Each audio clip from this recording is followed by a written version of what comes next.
एक धनी सेठ के 7 बेटे थे। 6 का विवाह हो चुका था। 7वीं बहू आई। वह सत्संगी माँ बाप की बेटी थी।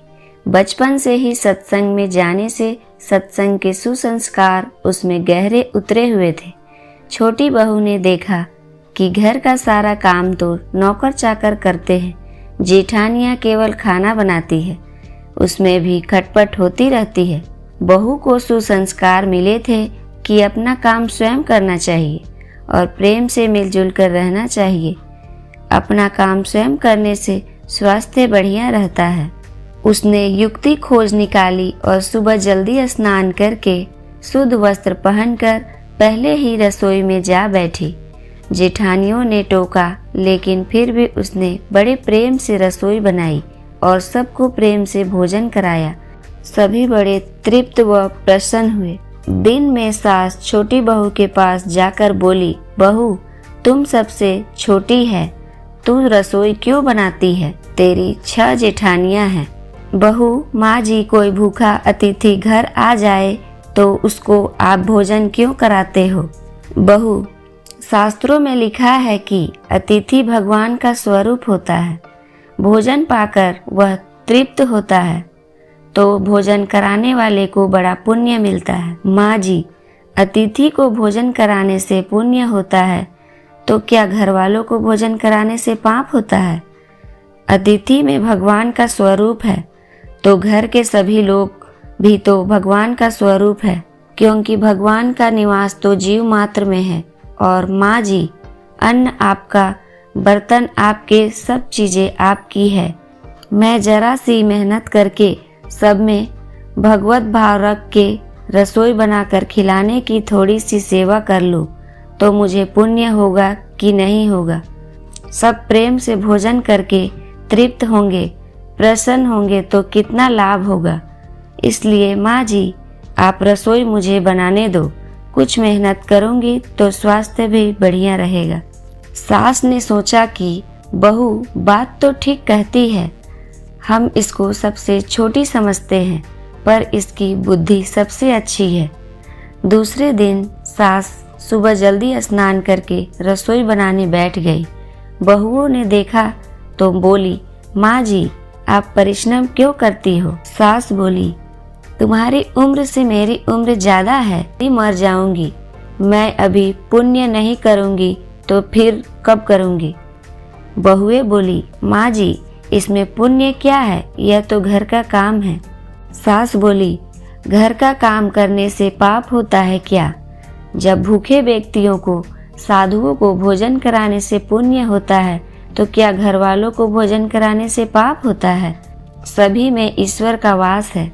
सास की बातें सुनकर सब बहुओं को लगा कि इस बात का तो हमने कभी ख्याल ही नहीं किया। यह युक्ति बहुत बढ़िया है।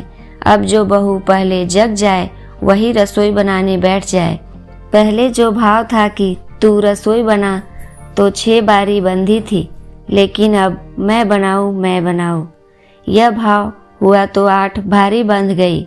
2 और बढ़ गए, सास और छोटी बहू। काम करने में तू कर, इससे काम बढ़ जाता है और आदमी कम हो जाते हैं, पर मैं करूं, इससे काम हल्का हो जाता है और आदमी बढ़ जाते हैं। छोटी बहू उत्साही थी। सोचा कि अब तो रोटी बनाने में चौथे दिन बारी आती है, फिर क्या किया जाए। घर में गेहूं पीसने की चक्की पड़ी थी। उसने उसे गेहूं पीसने शुरू कर दिए।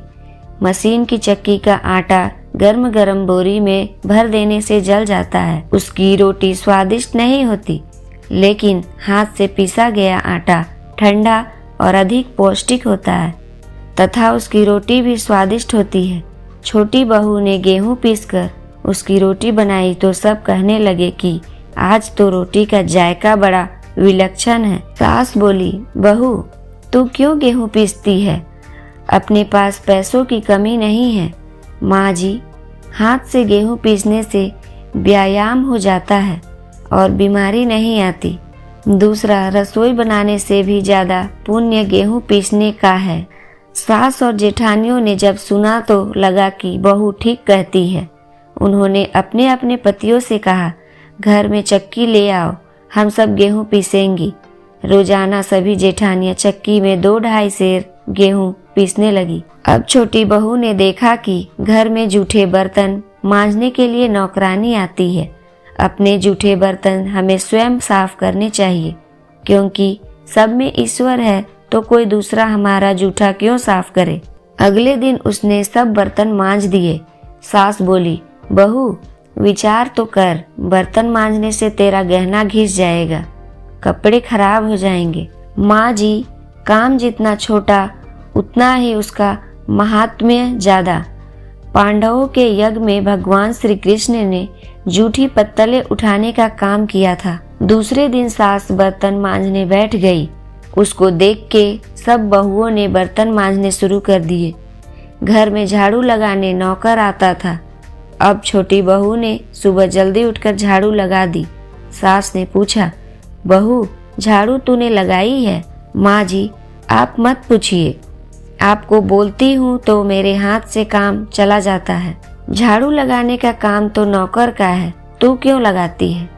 माँ जी, रामायण में आता है कि वन में बड़े बड़े ऋषि मुनि रहते थे, लेकिन भगवान उनकी कुटिया में न जाकर पहले सबरी की कुटिया में गए, क्योंकि सबरी रोज चुपके से झाड़ू लगाती थी, पंपासर का रास्ता साफ करती थी कि कहीं आते जाते ऋषि मुनियों के पैरों में कंकड़ न चुभ जाए।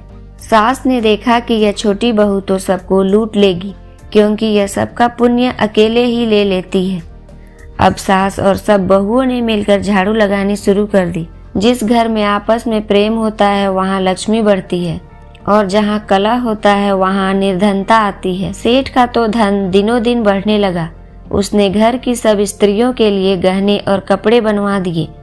अब छोटी बहू ससुर से मिले गहने लेकर बड़ी जेठानी के पास गई और बोली, आपके बच्चे हैं, उनका विवाह करोगी तो गहने बनवाने पड़ेंगे। मेरे तो अभी कोई बच्चा है नहीं, इसलिए इन गहनों को आप रख लीजिए।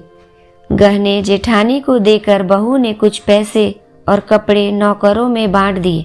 सास ने देखा तो बोली, बहू यह तुम क्या करती हो? तेरे ससुर ने सबको गहने बनवा कर दिए हैं और तूने जेठानी को दे दिए और पैसे कपड़े नौकरों में बांट दिए। माँ जी, मैं अकेले इतना संग्रह करके क्या करूँगी?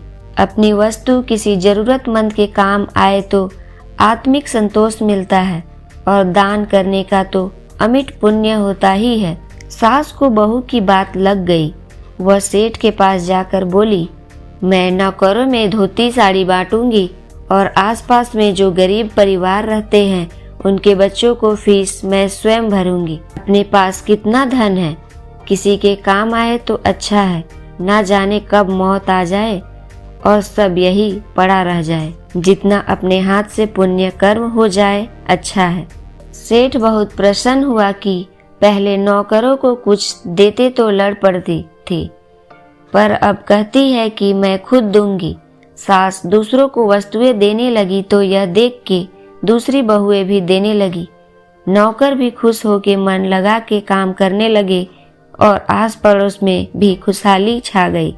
दोस्तों, श्रेष्ठ मनुष्य जो जो आचरण करता है दूसरे मनुष्य वैसा वैसा ही करते हैं। वह जो कुछ प्रमाण कर देता है दूसरे मनुष्य उसी के अनुसार आचरण करते हैं। छोटी बहू ने जो आचरण किया उससे उसके घर का तो सुधार हुआ ही, साथ में पड़ोस पर भी अच्छा असर पड़ा। उनके घर में भी सुधर गए। देने के भाव से आपस में प्रेम भाईचारा बढ़ गया। इस तरह बहू को सत्संग से मिली सूझबूझ ने उसके घर के साथ अनेक घरों को खुशहाल कर दिया। धन्यवाद।